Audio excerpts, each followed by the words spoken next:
So Arjuna did tapas and got the vision of Lord Shiva. So it is possible for any devotee who is doing tapas to get a vision of a particular form of the Lord. And this formula is fairly well known in terms of the scriptures. Basically, whichever form of the Lord it is that we want to get the vision of, then we do the mantra that invokes them. So for Lord Shiva, it would be Om Namah Shivaya. And you have to do it, the number of syllables in the mantra, which is why Om Namah Shivaya is considered a popular mantra. It's one of the mantras with fewer syllables, Panchakshari, right? So it's referred to as the Panchakshari mantra. So you do it that many crores of time. So Om Namah Shivaya. It's actually 6 because you included Om, but Namah Shivaya is 5 and therefore considered the bunch. So you have to do it 6 crores of time. Japamalas. So times 108. So 6 crore japamalas of Om Namah Shivaya. Anyone does, they will be able to see Lord Shiva. Given in the scriptures as the formula, many devotees have done it and they get. Most don't do that many. They'll quit somewhere in the middle and you don't get darshan. But if you want darshan, you have to do it that many times and then you'll see the Lord in that particular form. So did Arjuna actually get darshan of Lord Shiva? Yes. Why? Because there's a way you can. So Om Namo Narayanaya for Lord Vishnu.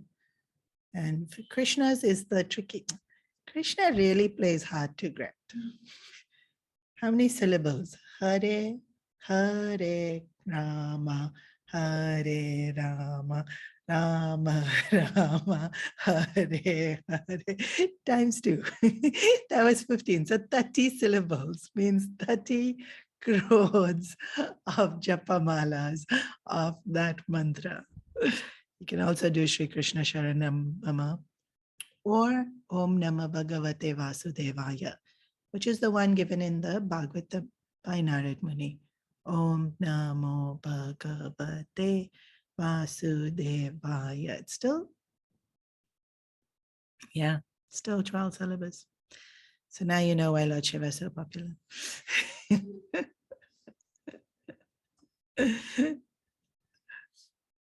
Although if that's the motivation, reduces your chances of actually being able to see the Lord, right?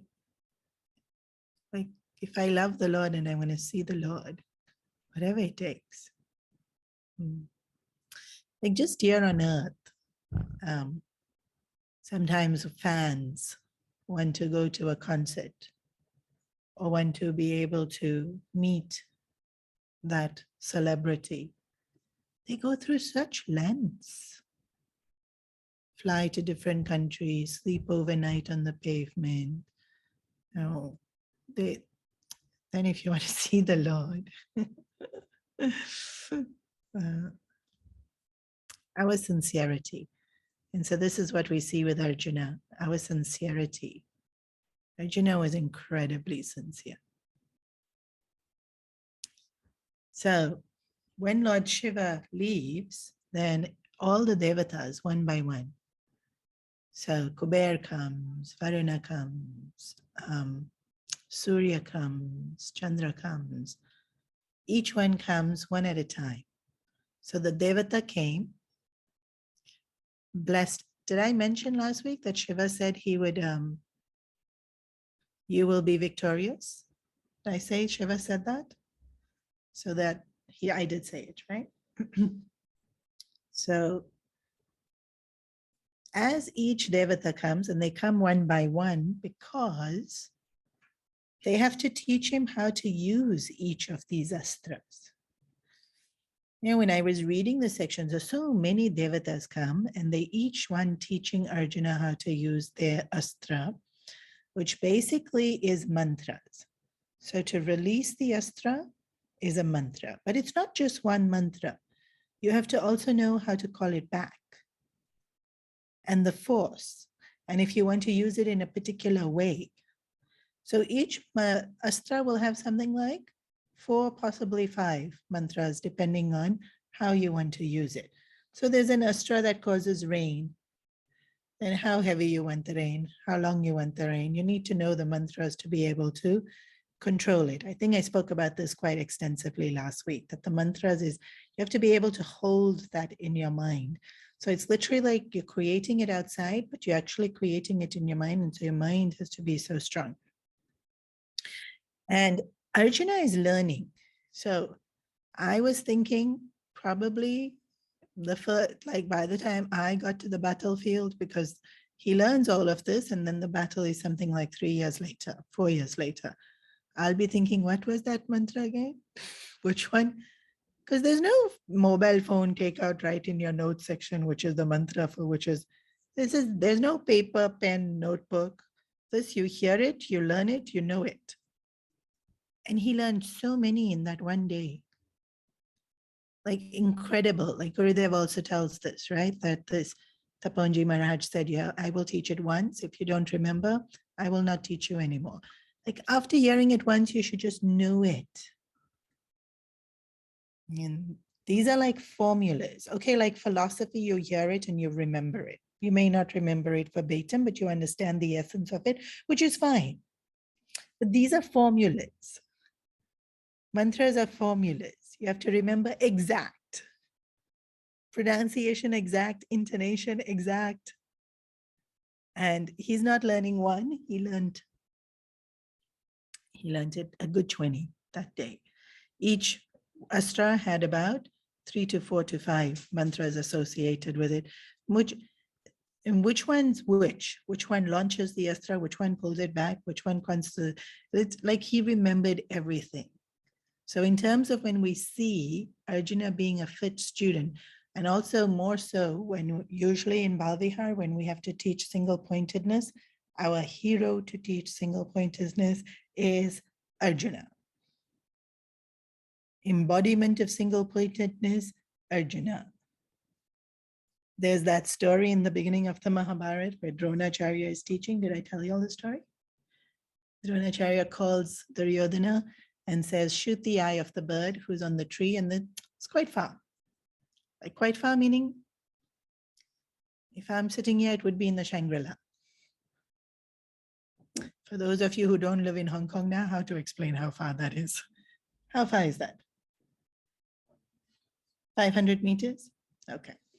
So the target's not close. So archery, the idea is to be able to really zoom in and be able to make your arrow go quite far. So Dronacharya says, okay, aim. And then he asked Duryodhana, what can you see? And Duryodhana said, the tree, the branch, the bird.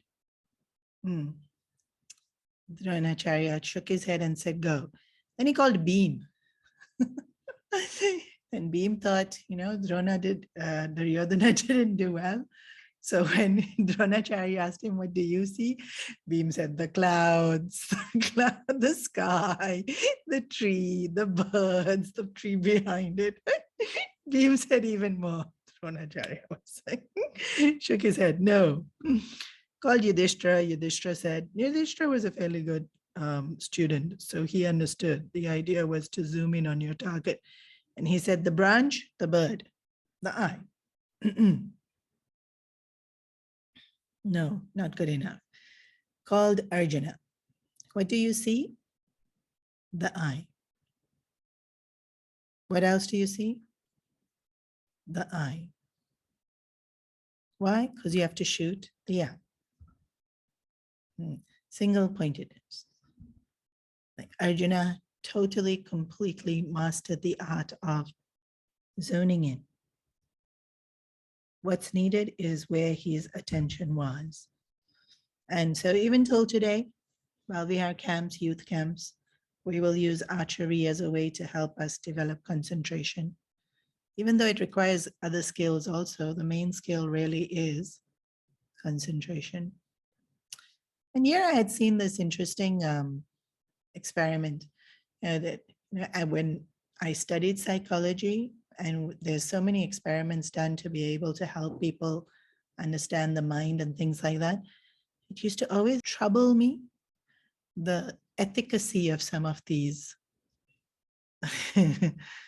experiments that are done. So experiment was kids lining up to shoot basketball hoops. Not a very difficult task. Throw the ball, get it in the hoop. First group was encouraged. They threw, and that was amazing. You almost got it. You're so good. I'm 100% sure you'll get it in the next time. And they did. Second group, they were like, don't you know how to do this? You really can't focus, are you? Come on. You need to get the ball into the hoop. And so this very disapproving, discouraging tone gets used. I think they even insulted to some extent, not full-blown insult, but basically that, I don't think you can do it kind of attitude. Guess which group had better success rate? The one who was encouraged. Although there are people in the population who, if you tell them they can't, they get more inspired. They're a smaller percentage in the population, but definitely the ones who are encouraged, especially when we are younger, they do way better when positive reinforcement is given. Why?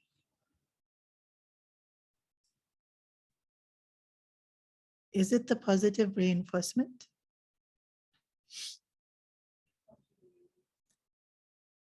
When I believe in myself, I can do it.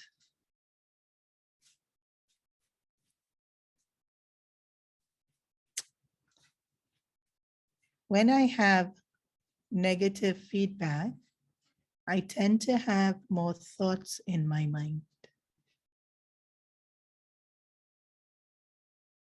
So if you tell me you can do it, what am I thinking? Oh, I can do it. Let me try. How many thoughts is that? 4, 5? Even if there's doubt, if you tell me, you're quite the useless. How many thoughts in my head? I am useless. Why do they know I'm useless? Why can't they like me? I wish I was better. Always mucking up. I have to really get this. I make sure I have to get it really. Come on, focus. I need to get this right. So much more thoughts. Sure, believing in myself helps, but what I think I've tried to demonstrate to you is that single pointedness. Because what do I need to get the ball in the hoop? Single pointedness. So and they use this in sports psychology, right? What's the word they use when basically you say things to the sport person and demoralize them and then they don't perform well? Cricket, they do it all the time. Australian team is notorious for it. No? None of y'all know? No? Oh. I don't even know much about sports. How come I know this? So when the ball's coming and the batman's getting ready to hit, the wicket keeper will say something nasty. Y'all haven't heard of this? There's a word also used. Why? Single pointedness. Success comes from single pointedness. Our potential is accessed more easily when we are single pointed.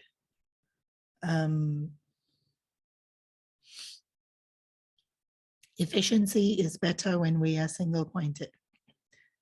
So, In spirituality, there are three main qualities that we need our mind to have. The mind needs to be strong, the mind needs to be pure, and the mind needs to be subtle.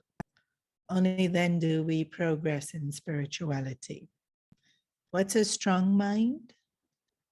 A mind that is able to be concentrated and single-pointed.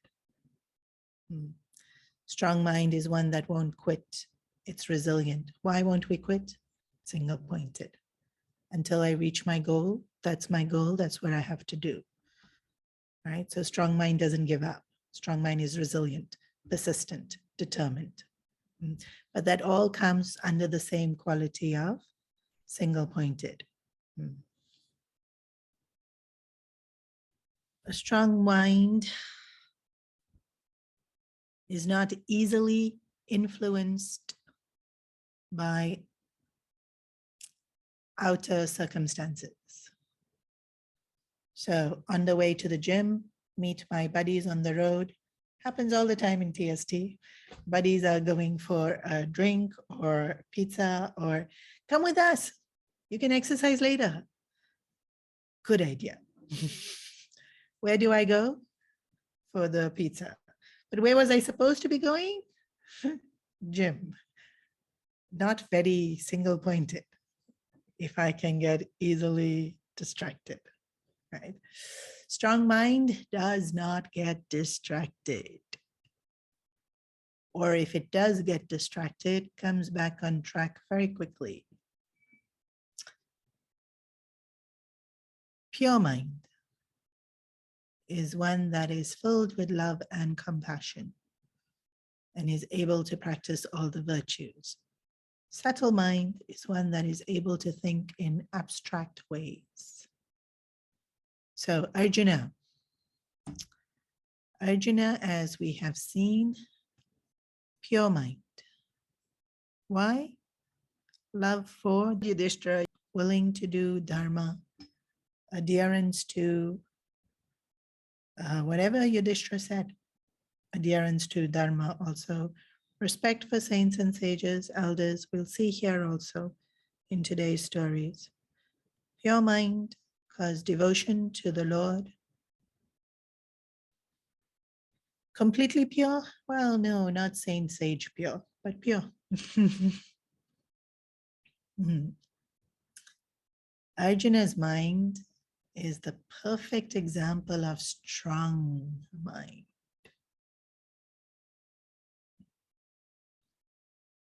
Arjuna did not give up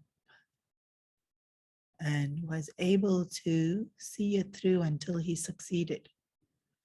Even when, if you remember, Drona used to favor his own son. Did I tell you all this? Dronacharya, as a teacher, used to teach the Pandavas and the Kauravas, and then he used to stay back and teach his own son a little bit extra after the class. Arjuna caught on to this. So Arjuna wouldn't leave. He'd stay back. Drona would wait for him to leave so that he could teach Ashwatthama. Arjuna wouldn't leave. Arjuna followed Drona around everywhere. Anything he said, he wanted to learn.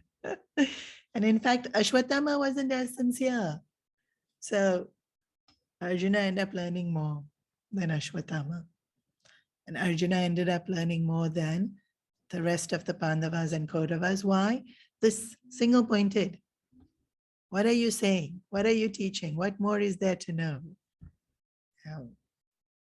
So, of course, Arjuna's interest. So, with his single-pointed attention in doing the japa, he was able to receive Lord Shiva's darshan. And then once Shiva leaves, each of the Devatas come one by one and give him their astras, and each one of them give a blessing. He is so overwhelmed. Like already to get Shiva's blessings and darshan is like, then 20 Devatas, one after the other, come to give blessings, darshan. He's so incredibly overwhelmed. This is the reward of all his tapas, all his self-control. During the game of dice, so much self-control Arjuna exercised. Yeah. Nothing's ever wasted. Very often I'll meet people and they'll say, I did this, I did this, I did, and then now I have to face this. But nothing we do is ever wasted. Like Arjuna could have felt that. Like, and when Yudhishthira was losing all the wealth, like Bhim was angry, but Bhim's anger was, why Yudhishthira has to be so nice? Why does Duryodhana have to be so horrible? Arjuna's anger, most of that wealth, Arjuna earned. So it's like everything I earned, literally Yudhishthira gambling, it's just gone. Like for those of you who have earned, it's really hard to even spend that money after you've earned it. Leave alone, give it away. Leave alone, watch it getting stolen effectively. And so, yes, even before Draupadi's incidents, you can imagine Arjuna's anger. He worked really hard to earn a lot of that wealth. A lot of that wealth was Arjuna's doing. It belonged to Yudhishthira because Yudhishthira is the king, but Arjuna's love that he would give it to Yudhishthira and do it for Yudhishthira. That's why his name is Dhananjaya also. Because he acquired a lot of the wealth that the Pandavas had.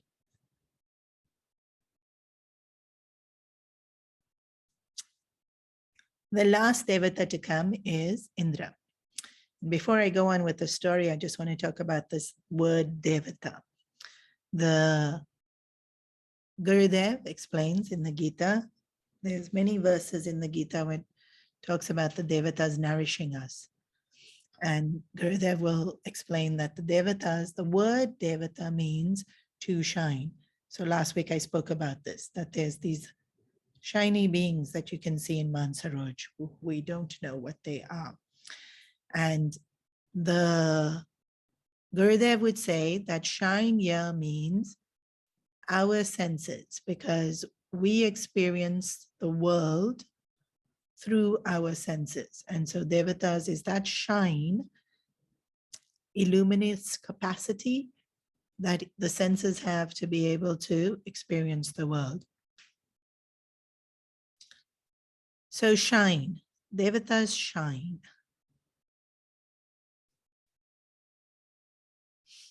And Devatas illuminate. And they are presiding over us, right? There's this beautiful part of the Vedic tradition where when the chanting is being done, we invoke each Devata for each of the limbs of our body. And I don't know if you've seen it, and I don't remember all the mantras, but basically it will be, they touch their ears and they invoke the Devatas for the ears. Then they'll touch hands, invoke Devatas for the hands. Touch the chest, invoke Devata for the chest. Touch, and it's so beautiful. And then the legs, and then the head, then the third eye, and then, so literally they will invoke the Devatas for each of the limbs of our body, invoke the kavacha, the protection for our body, invoke the guru in charge of all the mantras. And then, now that you have invoked all the Devatas in charge of all the different limbs of our body, the body is now completely sanctified. And this is where body is a temple comes from. Body is not a temple if we are just living very dull lives or ordinary lives or indulgent lives. Then body is not a temple. Body is a temple when we see it as housing the divine. And so there's a Devata in charge of hands. There's a Devata in charge of fingers. There's a Devata in charge of tongue. There's a Devata in charge of throat. There's a Devata in charge of the torso. There's Devata in charge of genital organs. There's Devata in charge of the legs. There's Devata in charge of feet. And so now when you're looking at body, it's Devata, Devata, Devata, Devata, Devata, Devata, Devata. What am I made up of? Divine principles. Why? Housing the divine. And this is what in Hinduism the Devatas mean. So I'm going to specify Devata doesn't mean God the way we understand God Almighty. The word for that we use is Bhagwan. We never use Devata and Bhagwan interchangeably. Bhagwan is God. Ishwara is God. Paramatma is God. So what are Devatas? There's no English word. So then what they used? Gods. It's not the right word. English doesn't have as many words. You know, the nuances, even the word love. English only has one word. Love. In Sanskrit, there's prema, there's bhakti, there's sneha.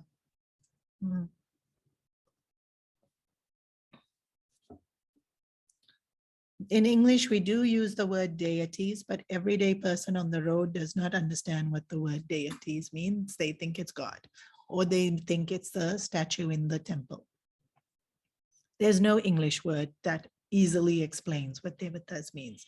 So I will attempt to explain. Not that it is easy to explain what Devatas are. So infinite truth is formless. That infinite truth manifests as every single form.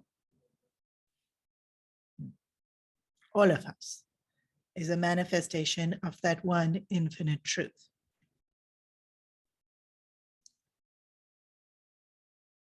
The example Gurudev gives, which is the one I have found the most useful, electricity shining through a 60-watt bulb shines fairly bright.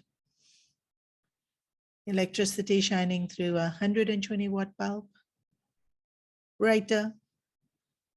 Electricity shining through a, what comes after that, 500? So much brighter.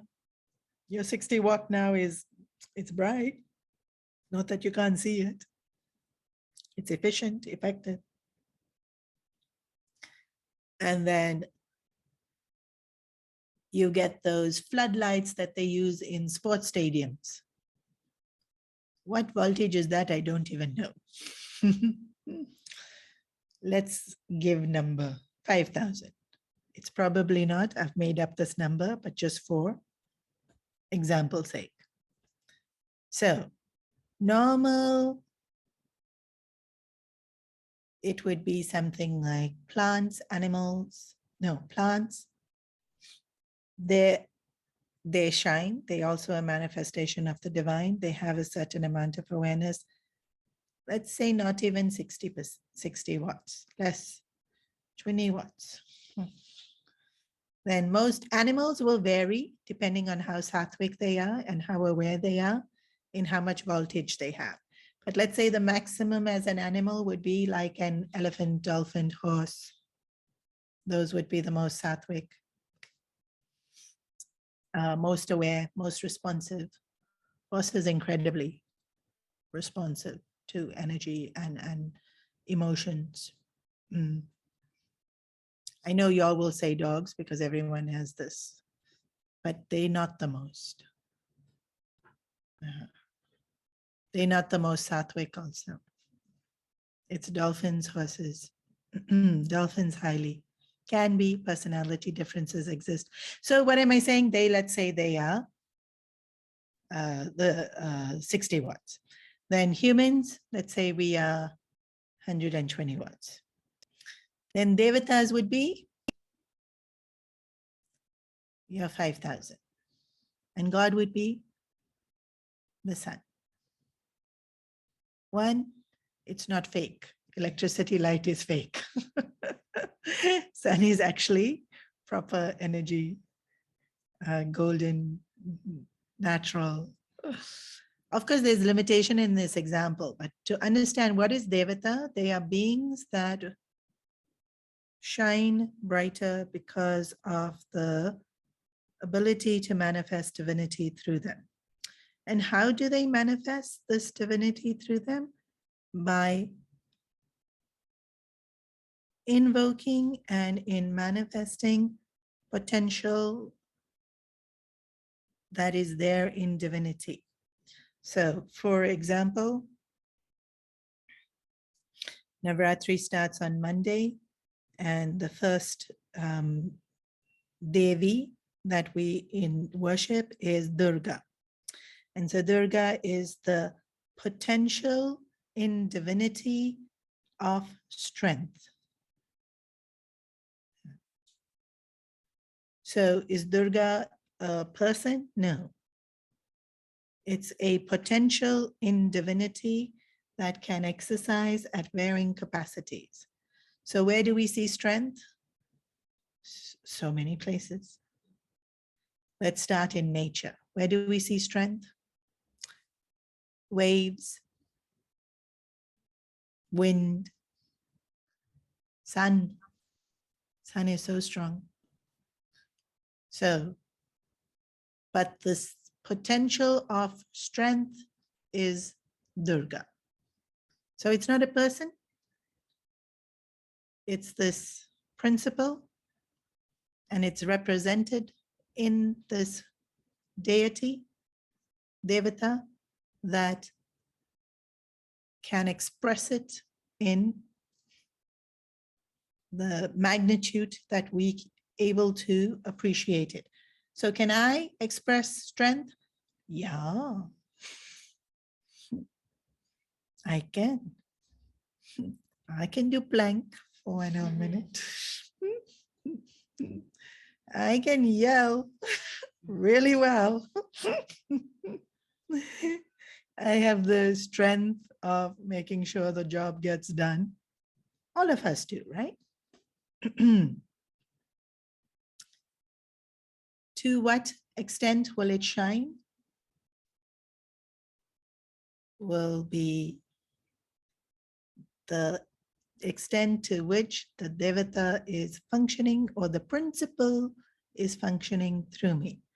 Essentially, it is a potential in the divine. So what's functioning? The divine. What's expressing? The divine. What's manifesting? The divine. But because strength, different to creativity, different to resourcefulness, different to speech, because the ways in which it can manifest is different, the Devatas are different. And then how many ways can the divine manifest? So many. Why? Because it's infinite. And therefore we have, what is it? 34,000 different Devatas. That's a lot. But infinite is going to manifest in so many different ways. That's the idea. Why do we have so many Devatas? To show you that it's infinite possibilities and infinite potentials and infinite ways in which the divine can manifest. That is Devata spiel. Over. Hopefully understood. Questions?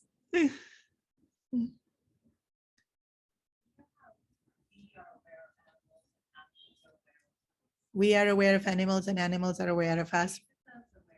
Oh, Devatas are very aware of us. Are they looking out for us? Devatas follow the universal laws. The Devatas looking out for us is similar to me asking, is electricity looking out for us? It's how we use them. Because remember, they're not people, they're principles. They can manifest as a soul that's in charge of, but they are bound to the universal laws. They cannot deviate from universal laws. If the universal law says that my karma means I have to have water whenever I'm thirsty, Devata of water cannot decide, no, I don't like you, I'm not going to give you. No, they have to follow what's as per my karmas. The only person that can break the laws or bend the laws is the one who made the laws, the Lord himself. And that's a lot of our Puranic stories. Brahmaji came, Krishna vetoes. Indra attempts to, Krishna destroys. The Puranic stories is to show us that Devatas don't have the power over the Lord. The Lord has power over Devatas. Devatas have to follow the law. They can't have favorites. There's just no scope for them to. They can sometimes a little bit cheat. So Indra tries to distract people from doing tapas. But he can't not give them the punya of doing the tapas.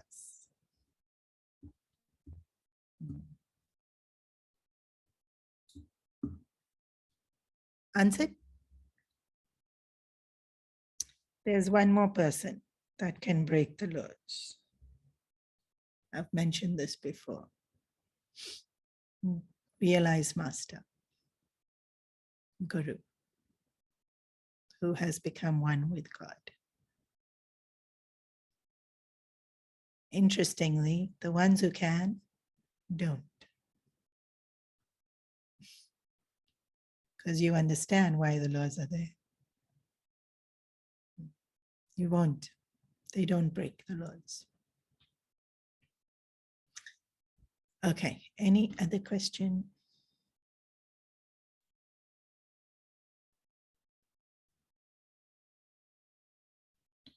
As per the Puranic stories, the Devatas live in heaven. But I have just explained they are not people. They are principles. Yeah. As Vedantic students, we do not see them as people. Mahabharata is a Puranic story. They are people. They came and they blessed Arjuna. Why? Because it's a Puranic story. Where do they live? Heaven only. Where else? They Devatas.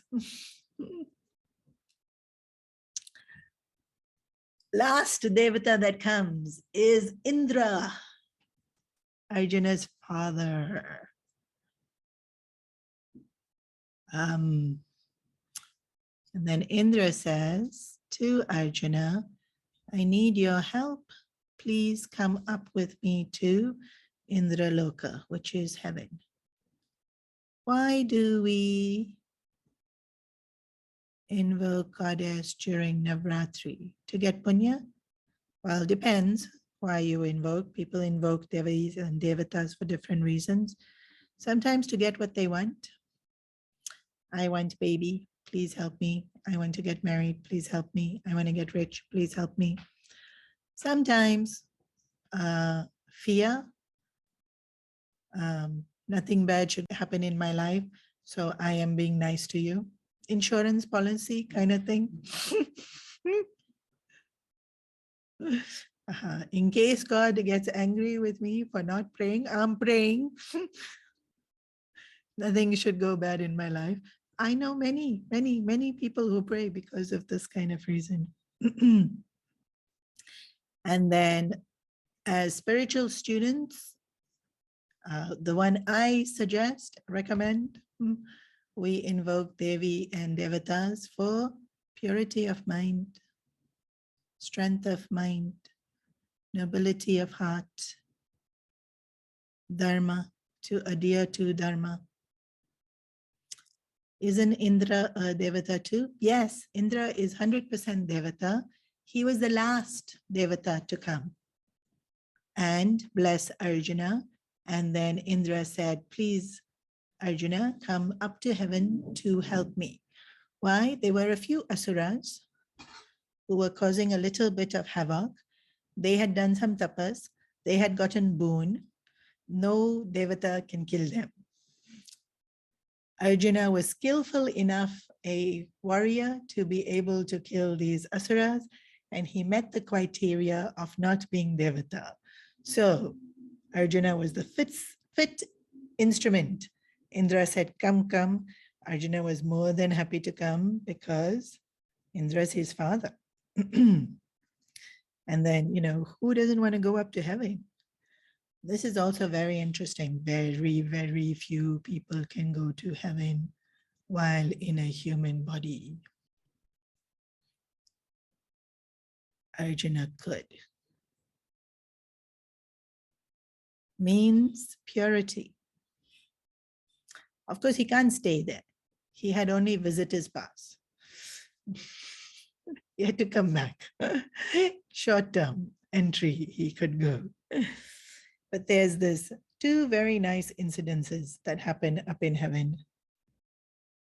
Well, one of them you wouldn't consider nice. Well, Arjuna didn't consider it nice, but I consider it very nice. Okay, first incident that happens when Arjuna goes up to heaven is that Indra tells Arjuna to sit on his throne. No one other than Indra sits on Indra's throne. And the description of Arjuna sitting on Indra's throne, Arjuna is majestic and looks brave and is incredibly good looking and looks like he deserves to be sitting on that throne. But everyone is a little bit like, what's going on here? Why is Indra letting Arjuna sit on the throne? No Devata should have that much attachment to sun. Cannot. Not allowed attachment to sun. Your throne doesn't go to your son. Interesting, right? Where has Hindu thinking changed? Now father gives everything to son, even in Bollywood. It's given to son. Why? Aren't there other talented people in India? Oh my gosh, there's so much talent in India. Then why you have to be born to a Bollywood family only to become a Bollywood star? It's ridiculous. Even in politics with the Gandhis. Hello, it's not a family business. Running the country is not a family business. We got rid of monarchy.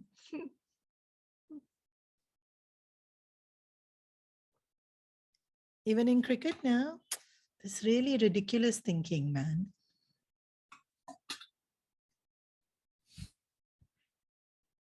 Please note, Arjuna as Indra's son has no right to sit on the throne. Then why is he sitting there? Huh?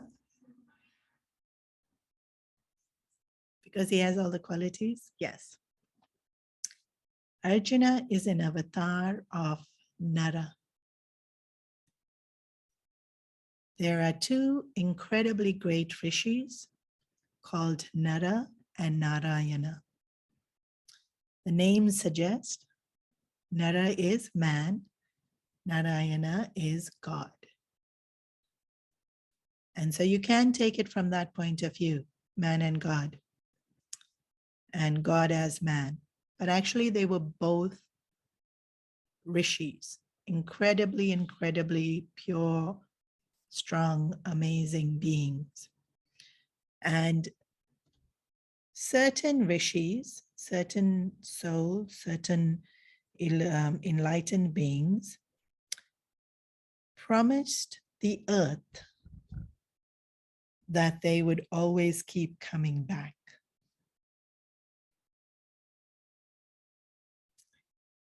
Not all great masters do. In fact, very few will come back. Once you merge into infinity, who wants to come back? There's been one or two who have promised that they will come back.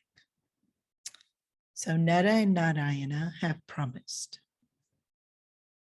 the earth that they will always come back to continue to bless the earth as these incredible souls.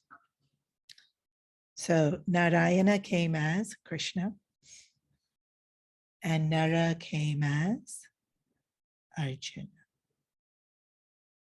And so he didn't sit on that throne as Indra's son. He sat on the throne as a rishi.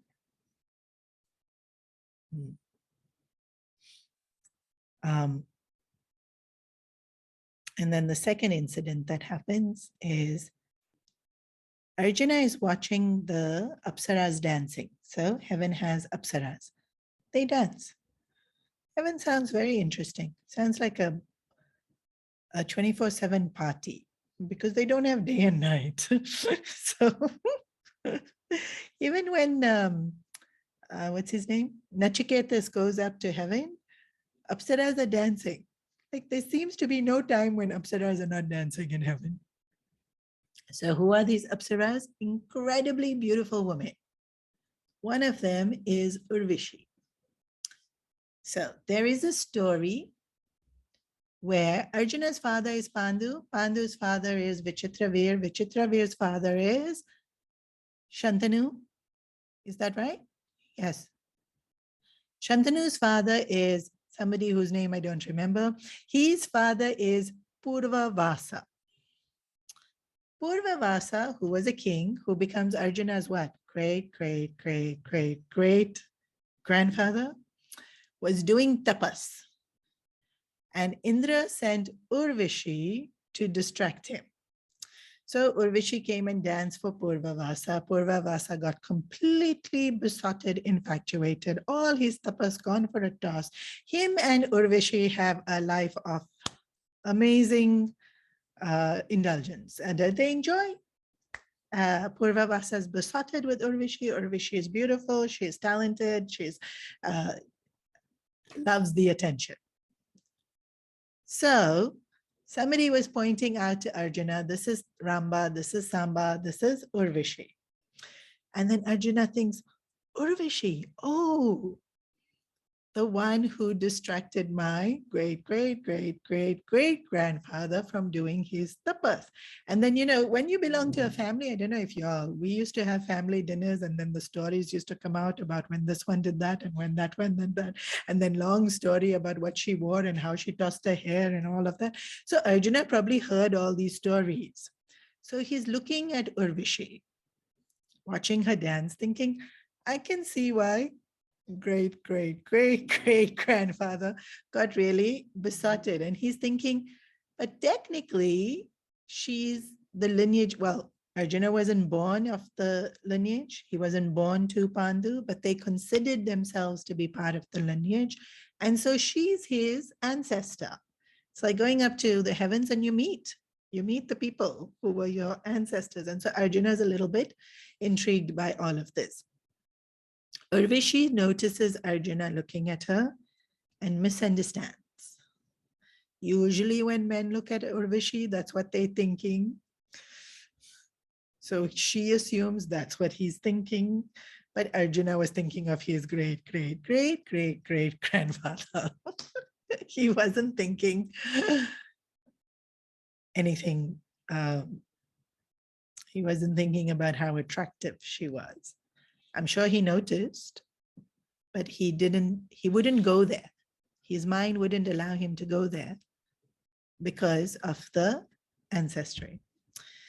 So the dancing's over, everyone goes to their rooms, and Urvashi comes to Arjuna's room and says, I notice you looking at me, here I am.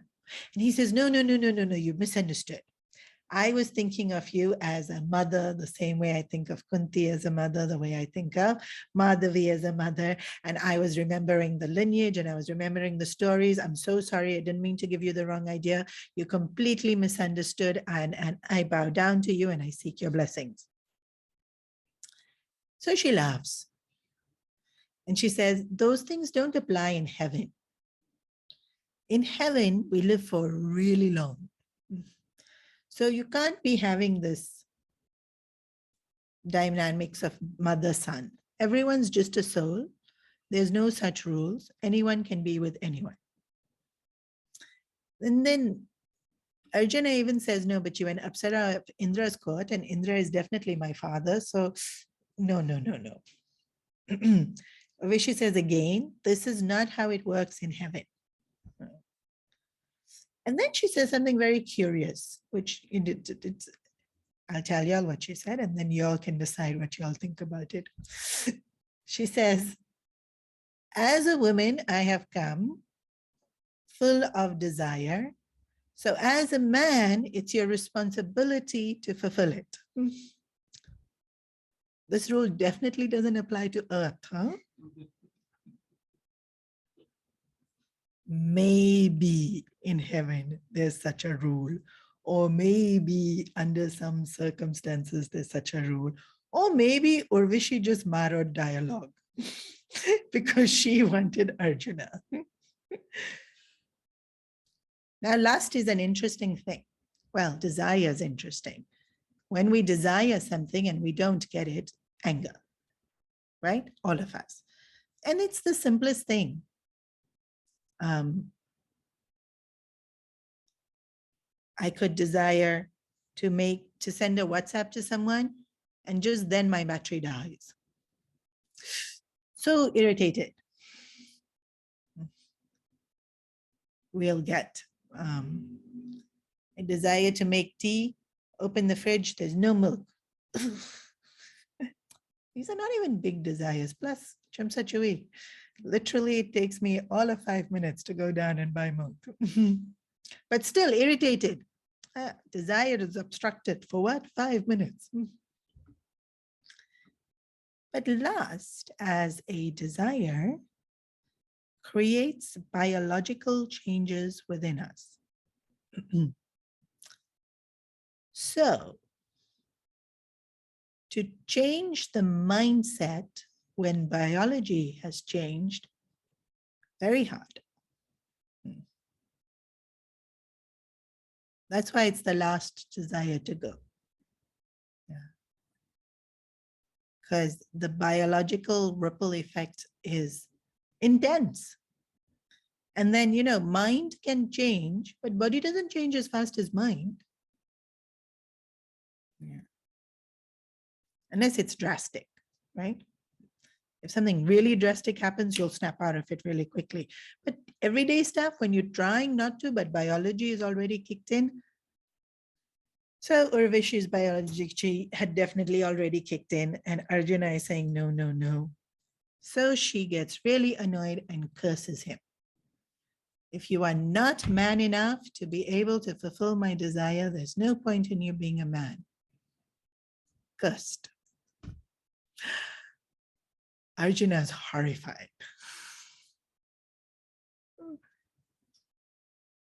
Did he deserve that curse?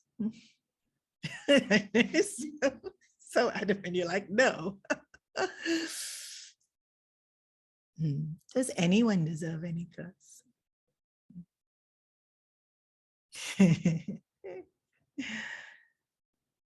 Why was he cursed? Her desire wasn't fulfilled. And the intensity of that you'd curse somebody, something so drastic, huh? Look at how strong our mind is.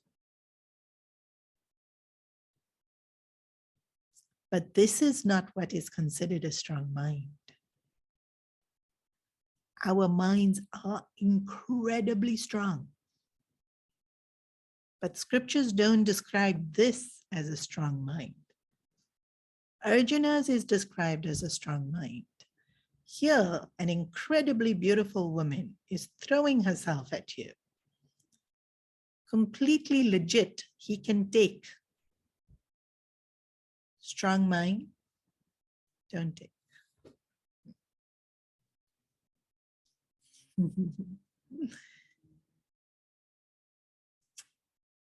The next morning, Chitraganda, he's an Yaksha, Gandharva. He comes early in the Mahabharata. You might have remembered they met, they chatted.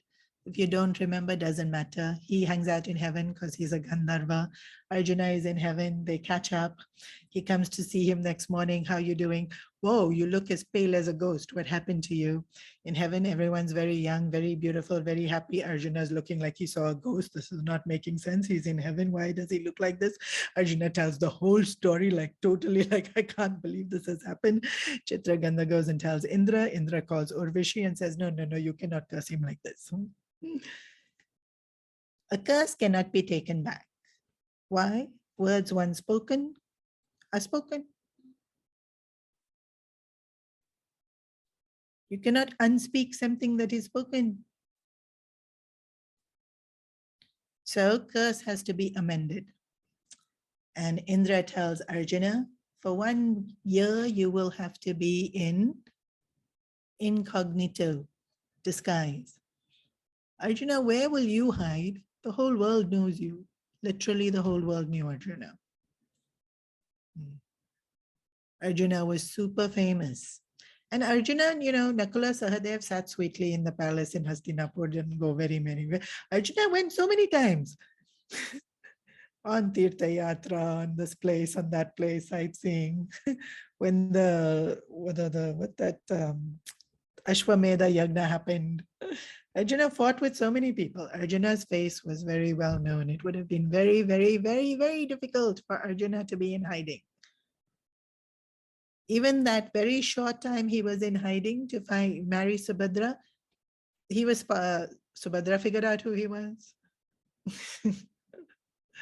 So for Arjuna to hide would have been hard. So for 1 year, when he loses his manliness, I don't know what the politically correct word for what he becomes is anymore. And now I have to be very careful with which words I use. So I'm going to stick to he loses his manliness. And if that's politically incorrect, I'm so sorry.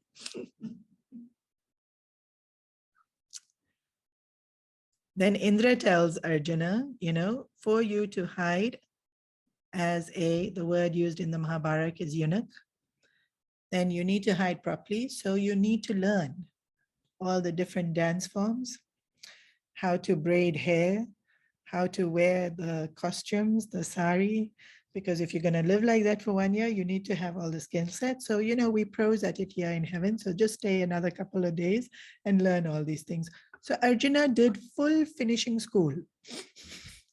He learned how to braid hair. He learned how to put makeup. He learned how to tie sari. He learned how to everything. Even here you see, when Arjuna had to learn it, he learned it so well. Like Arjuna could dance amazing. Why? Because he had to learn it. And that mind that is single pointed, when it learns, absorbs. So Arjuna absorbed beautifully. So now, Narad Muni comes and tells the Pandavas, Arjuna's time in heaven has finished. He will be coming back soon. You all can make your way to the foothills of the Himalayas to receive him. They told him the name of the mountain. While Arjuna was in heaven, he was in heaven for about 3 months.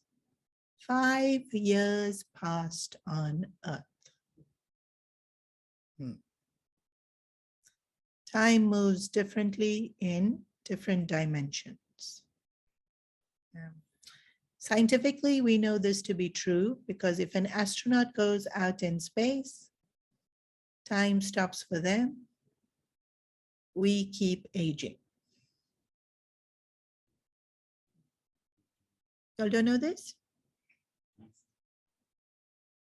Not that astronauts have gone for so long, but scientifically proven. Time works differently outside of the Earth's atmosphere than it does within the Earth's atmosphere. And so actually, the time that even satellites outside of the Earth's atmosphere have to function at different time, because time moves differently outside of the Earth's atmosphere than it does inside of the Earth's atmosphere.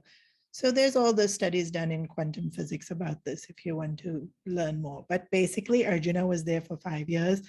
The Pandavas have missed him terribly, terribly, terribly, terribly. All in all, Arjuna was gone away for 7 years. So I think he left after 5 years. No, maybe 3, 4 years. So 3, 4 years they were together. Arjuna went under these tapas. Altogether, he was away for about 7 years, about approximately. They get reunited.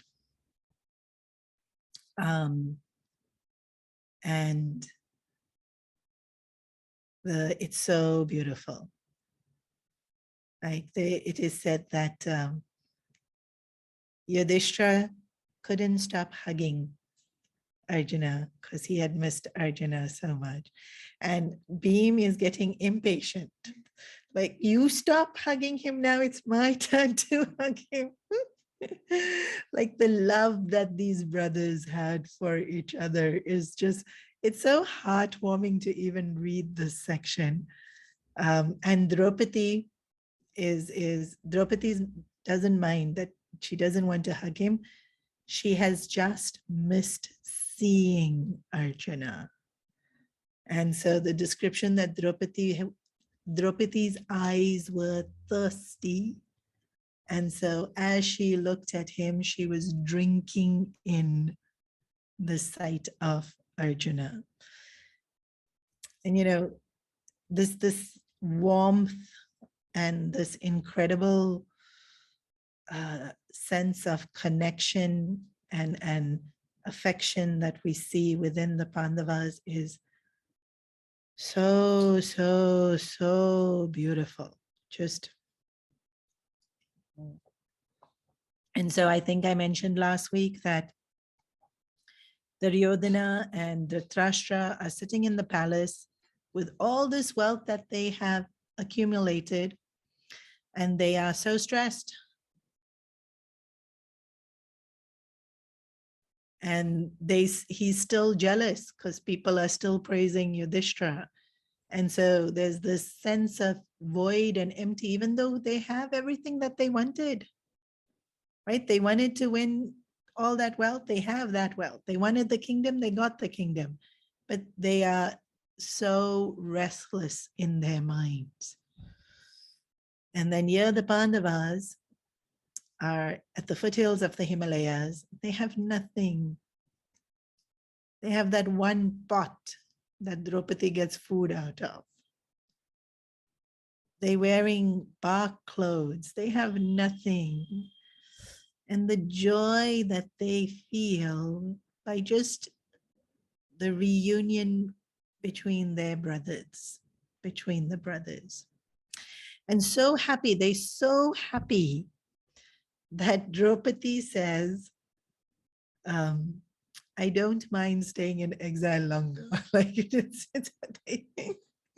Draupadi, who's been so annoyed this whole time with Yudhishthira for the game of dice. Of course, she forgot. It's not like she complained every day, huh?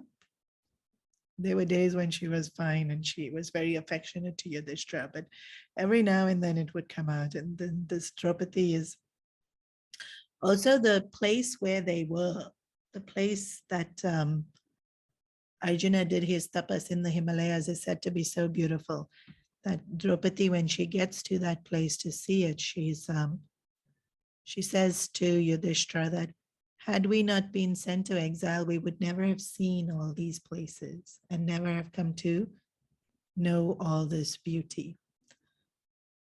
And that's the other thing. Like they have nothing, they lost everything, they in exile, but Draupadi, who has gone through such hardship, such heartache, can still enjoy beauty, still find good in what has happened.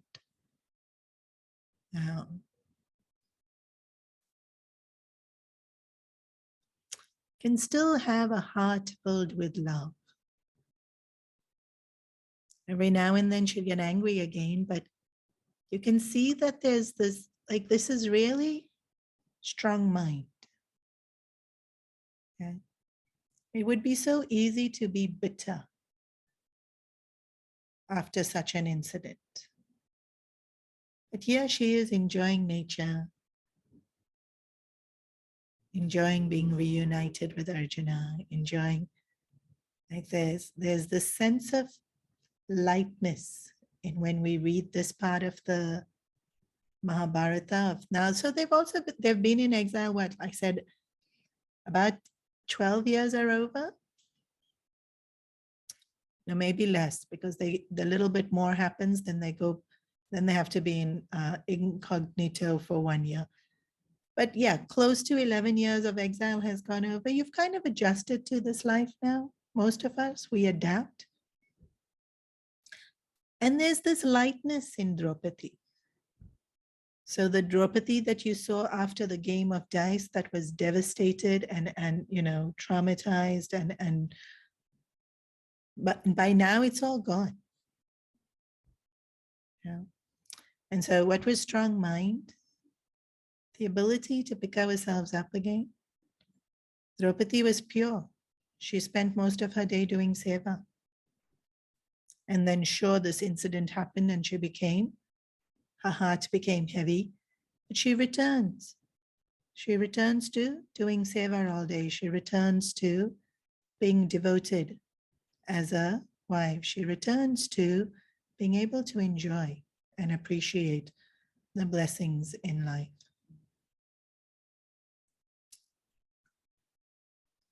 So Arjuna's section here ends, and I think the qualities of Arjuna that really we have to see that he is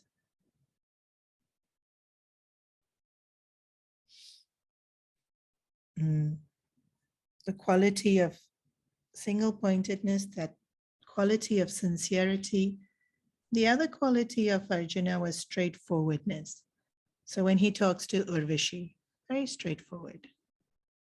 Even when he meets Shiva as the hunter, very straightforward, not aggressive, but when something has to be said, he says it as it is. Not that he sugarcoats, not that he... Actually, Arjuna doesn't say more than what needs to be said. He says only what needs to be said, and he says it as it is. This quality of straightforwardness in Arjuna is very nice, because you know exactly where he'll stand with him. Yeah. Even during the game of dice, says what needs to be said. Beam, control yourself. It was very clear. And then when Draupadi was being insulted and was asked, does Draupadi belong to Yudhishthira? Yudhishthira doesn't answer, but if you remember, Arjuna answers. And how does he answer? The facts.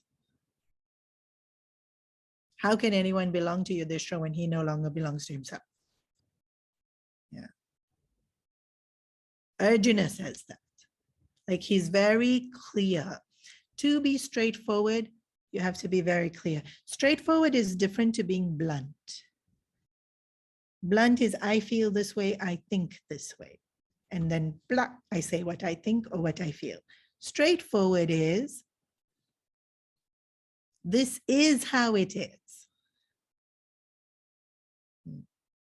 There's objectivity and clarity in understanding that this is how it is. So these are Arjuna's greatest strengths. Single-pointedness of mind and concentration of mind, which makes his mind incredibly strong, which includes discipline.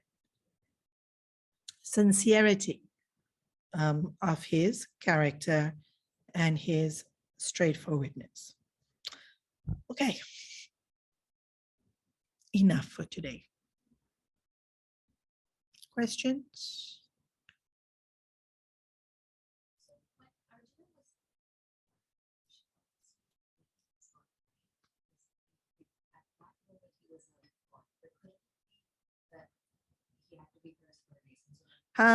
Urvashi's curse was actually a blessing. Why? Because there was no way for Arjuna to hide. But because Urvashi cursed him, Arjuna appeared as a eunuch. Like I said, I don't know the politically correct term, but basically an effeminate man who dressed and danced and like a woman. And so nobody under the planet suspected that this was Arjuna. Plus, I told you he learned how to dance, do hair, dye sari, everything, and he was good at it. So yes, Urvashi's curse was a blessing because it gave him a perfect disguise for that 1 year. And so was it meant to happen? Maybe. Hmm.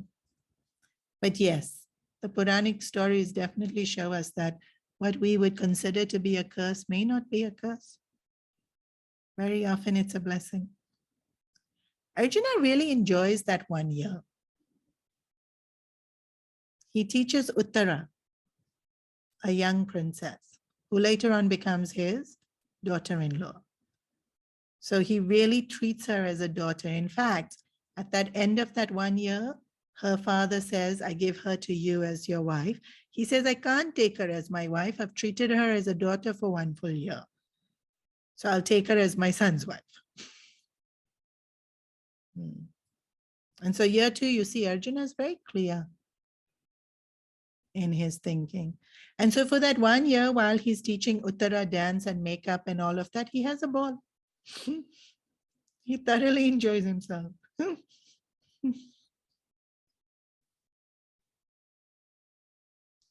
That's also a strong mind, right? If this is what I have to do it to the fullest.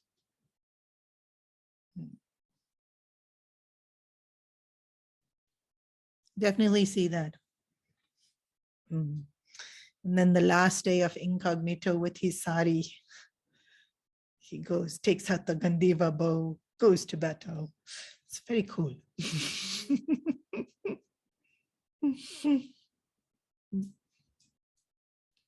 We'll see that when it comes. But yes, curses aren't necessarily bad things. Urvashi's curse is definitely an example of that. Sometimes what we think is a blessing is not a blessing.